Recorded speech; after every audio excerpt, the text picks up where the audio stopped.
Judge Amy Berman Jackson, federal district court judge,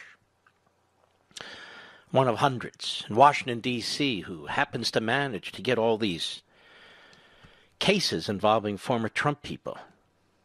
She's a big lib appointed by Obama. But I want to talk about this because it'll be hot tomorrow. And I want to help this judge, Amy Berman Jackson, because the news is already reporting she wants to know why these 4 lying U.S.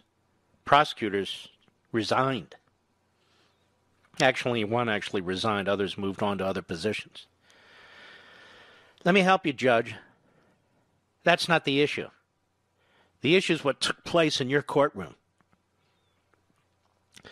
The issue is what took place in your courtroom. And the issue is what took place with your foreman, the foreman of the jury, in front of your eyes and in your hearing distance. And how it is that even now you haven't acted immediately to get to the bottom of this. You're more worried about these 4 prosecutors? That already tells us that you're not looking at this from the right side up. However you decide, your job is to ensure that that defendant receives a fair trial under our Constitution. And that defendant did not. I don't care who the hell appointed you to the federal bench. You're still flesh and blood, despite the black robe. And it's not your job to be a special pleader for these 4 reprobates and to take sides. It's about time you acted like a judge, in my humble opinion. Just my view. Now, she wants to know what took place. Let me give you a little background, Judge, because this is my courtroom. Maybe you didn't see this, Judge, but I'll help you. There was a piece the other day in the Washington Examiner by Daniel Chaitin. U.S. attorney caved to ultimatum by Mueller prosecutors in Roger Stone case. In other words, these 4 prosecutors blackmailed the U.S. attorney that if he didn't go along with their recommendations, they would make a huge fuss and create all kinds of PR problems and other problems for him. What do you think of that, Judge? Attorney General William Barr's handpicked top prosecutor, presiding over the Roger Stone case, reportedly caved to prosecutors seeking a steep prison sentence for the longtime friend of President Trump. Let me step in here for a moment, too. Way back when the president was running for the Republican nomination, Roger Stone wrote or said something quite vile and vicious about yours truly. And I unleashed on the SOB. And I said, as long as the President of the United States was taking counsel from this slimeball, I could never support him. That I was a never Trumper. A few days later or so, I got an email from the president saying that Roger Stone was not part of his campaign and that Roger Stone was not consulting the campaign. And then I said, okay, fine by me. Then I can support the president, should he be the nominee in the Republican primary process. This is what the left and the never-Trumpers use to say. See, Mark was a never-Trumper, and he's only changed because, no, you were here. I explained everything then. So I'm no fan of Roger Stone. I'm not one of the Roger Stone fanboys. Quite the opposite. So when I say this guy's being screwed, he's being screwed. And when I say this judge is a liberal activist, she's a liberal activist. And when I say she has a responsibility to clean up the crap that took place right in front of her in her courtroom, that's her job. Justice was not done in her courtroom. Now, the media want to take up for the 4 lying reprobate prosecutors. because they hate Trump and everything associated with Trump. But we're smarter than the media. We're wiser than the media. We have better judgment than the media.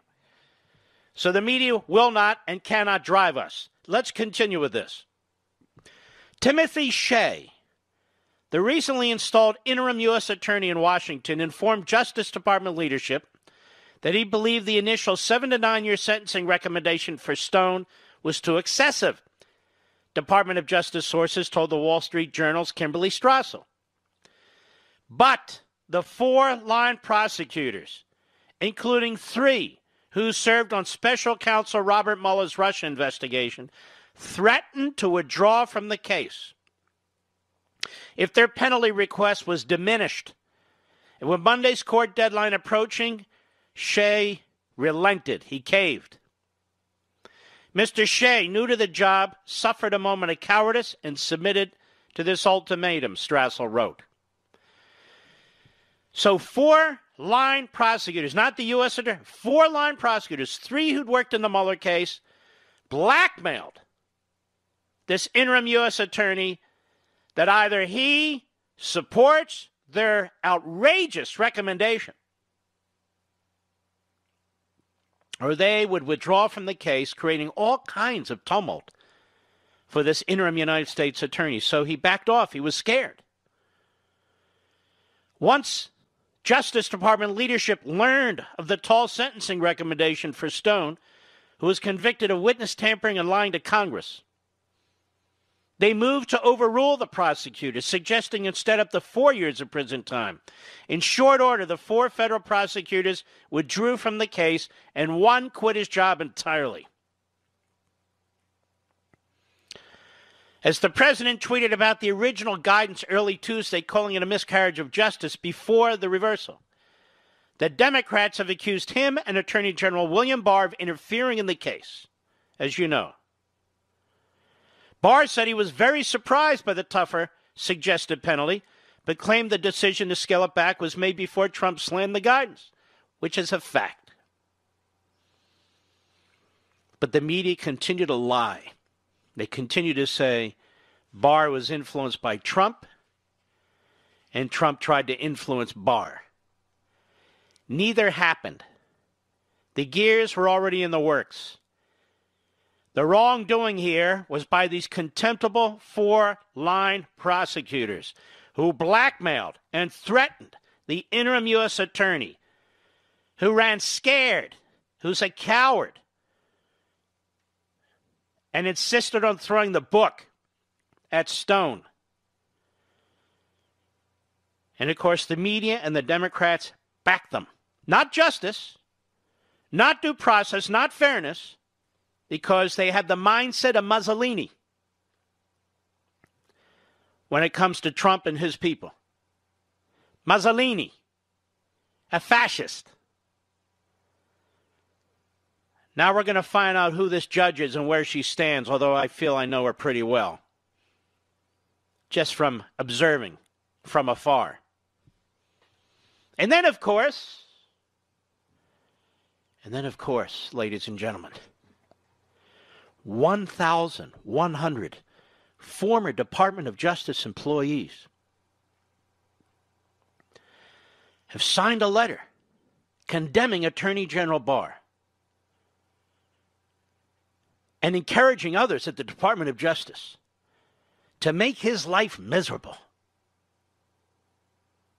And they are outraged that he would overrule these line prosecutors the way he did, including the Mueller holdovers.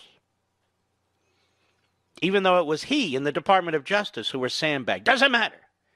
Even though it's Roger Stone who's been subjected to a Soviet-style trial. 1,100 signed a letter.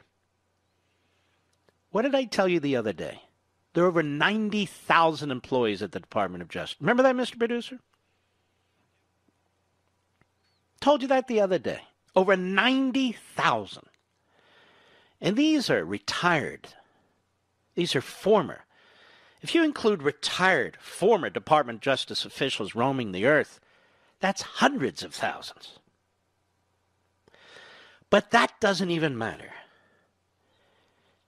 This letter was an organized effort by a left-wing group to get these signatures. Who is it and what did they do? Because the media, for the most part, haven't reported this.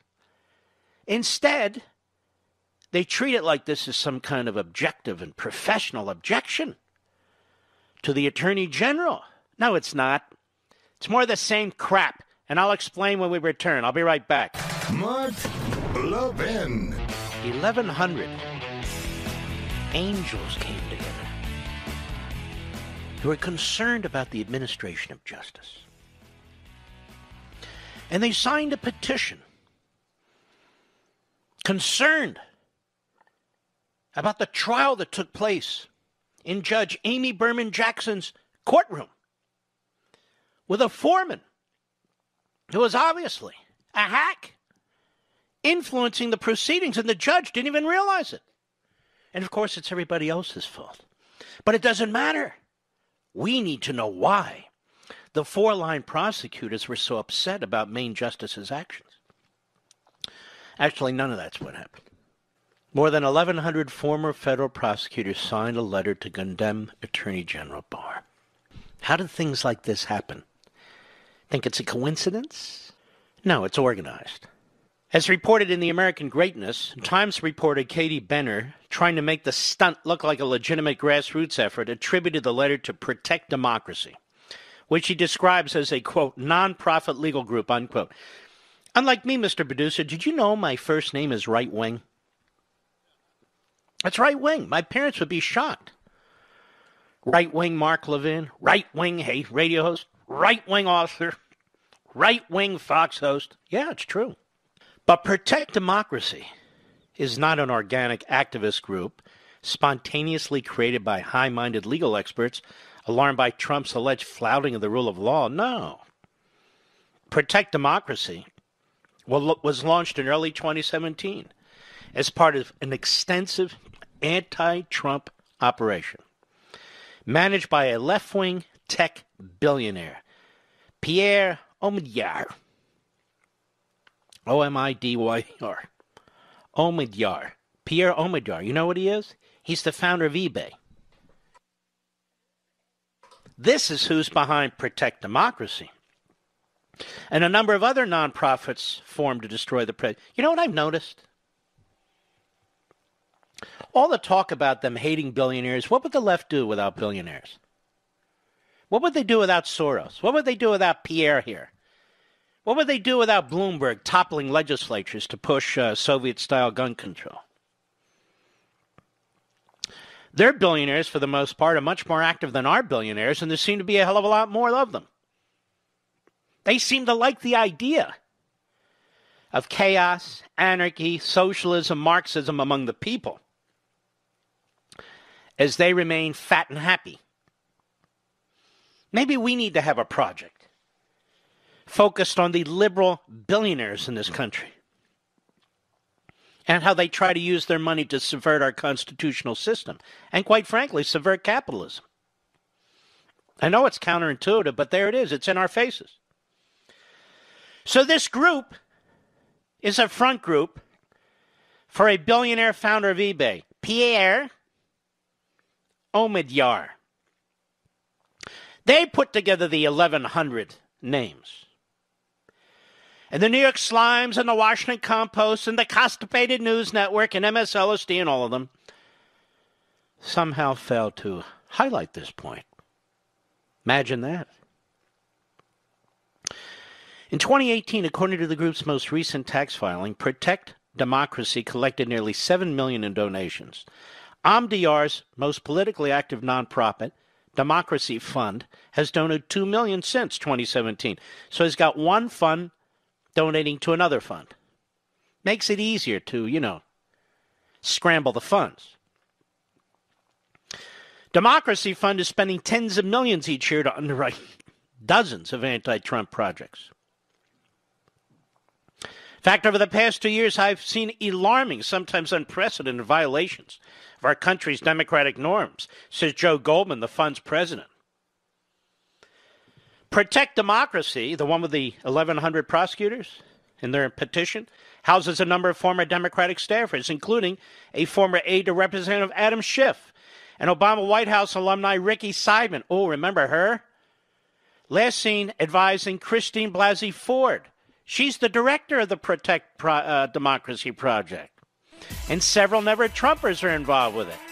Mona Charen, Linda Chavez, Matthew Dowd, failed presidential candidate, Evan McMullen, serve as advisors. Wow. Want to hear more about this organization and the 1,100 prosecutorial angels who just came forward to trash one of the greatest attorneys general in history? I'll be back.